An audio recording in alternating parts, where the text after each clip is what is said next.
sa lahat, Sabrina Estrada nag-uulat para sa DigiPress Himigulit, yung mga lawas buong Cleverzon.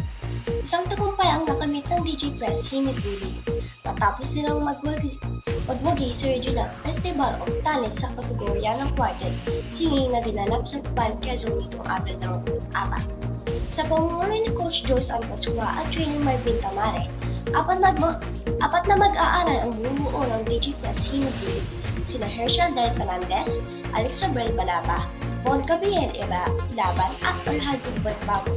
Maraming hamon ang kanilang hinarap, kabilang na ang kakulangan sa background sa classical music, nagbabasa ng piyesa at ang kulangan sa angkop ng rehearsal venue. Ngunit sa kabila ng mga ito, hindi sila nagpagilan.